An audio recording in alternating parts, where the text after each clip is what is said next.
इसी शोर शराबे में कई बार दिल्ली को शराब में डुबो देने वाले लोग बच के निकलने का प्रयास कर रहे हैं, मगर हम विषय को डाइवर्ट नहीं होने देना चाहते, इसलिए हम उस विषय के ऊपर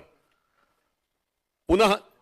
जनता का ध्यान आकृष्ट करना चाहते हैं, यानी उसका फोकस बना के रखना चाहते हैं। अब पिछले एक दो दिन में जो जानकारियां आई हैं, जो पब्लिक डोमेन में आई हैं कि पूछताछ के दौरान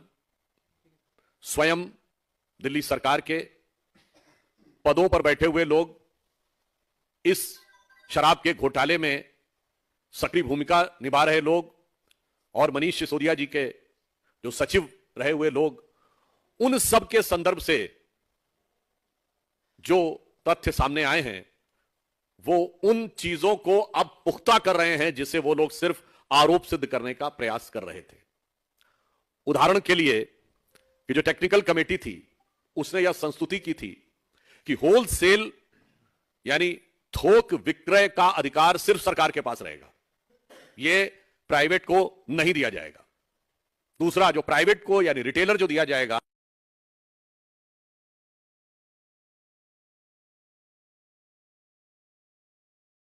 था तो वो प्रकारांतर से सरकार के ही राजस्व में बढ़ना था, परंतु ये तीनों निर्णय बदल दिए गए बगैर किसी वैधानिक प्रक्रिया के। और अब यह समाचार आए हैं कि जब 2021 में मार्च के महीने के मध्य में यह निर्णय बदले गए तो यह निर्णय श्री अरविंद केजरीवाल जी के घर पर हुआ और उसमें दिल्ली सरकार के पूर्व मंत्री सत्येंद्र जैन जी भी उपस्थित थे। यानी अब जिसे वो आरोप कह रहे थे, न सिर्फ वो तथ्यों के साथ पुख्ता होता नजर आ रहा है, बल्कि साथ ही यह भी आ रहा है कि यह सारी की सारी जानकारी मुख्यमंत्री, दिल्ली के मुख्यमंत्री श्री अरविंद केजरीवाल जी की संज्ञान में ही नहीं थी, बल्कि उन्हीं के स्थान पर यह हो रहा था। तो अब किसी भी प्रकार के बचाव का स्कोप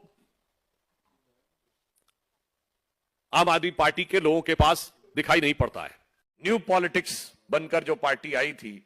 उसने जितनी नए नए प्रकार के रंग रूप बदलते हुए अपने मूल्यों में परिवर्तन दिखाया है, ऐसा भारत की राजनीति में कभी देखने को नहीं मिला।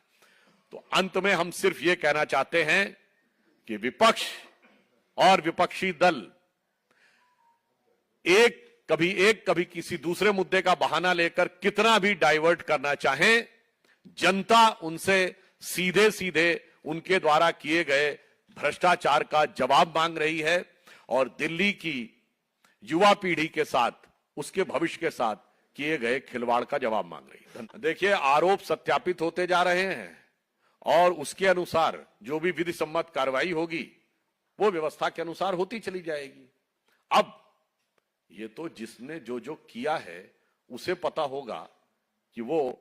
कितना बेदाग होके निकलेगा या कितना दागदार होके फंसेगा। हमने नहीं बताया है, ये तो अब लोगों की जानकारी में आया है, ये पब्लिक डोमेन में है कि जब नीतिगत निर्णय जो टेक्निकल कमेटी ने तय किए थे उन टेक्निकली उन्हीं पॉइंट्स को फॉलो करके निर्णय होना चाहिए था, वो न करके उसको बदलने का जो निर्णय हुआ वो उनके घर पर हुआ। इसका अर्थ यह हुआ या तो वो इस विषय को दिखा दें कि सरकार के द्वारा प्रदत्त किस अधिकार का प्रयोग करते हुए उन्होंने नियम या कानून के किस क्लॉज के तहत ये निर्णय बदल दिया। अगर उनके अधिकार में था, यदि नियमानुसार प्रक्रिया पूरी नहीं की और फिर बदल दिया, फिर तो उनका सारा का सारा दावा धराशायी हो जाएगा। तो ये वो पार्टी है जो कहती थी कि आरोप लगते ही इस्तीफा दे देना चाहिए, जांच बाद में होनी चाहिए। तो आज वो माफी मांग लें, या तो कह दें कि हमारा वो स्टैंड गलत था, या वो कह दें हमारा स्टैंड बचकाना था।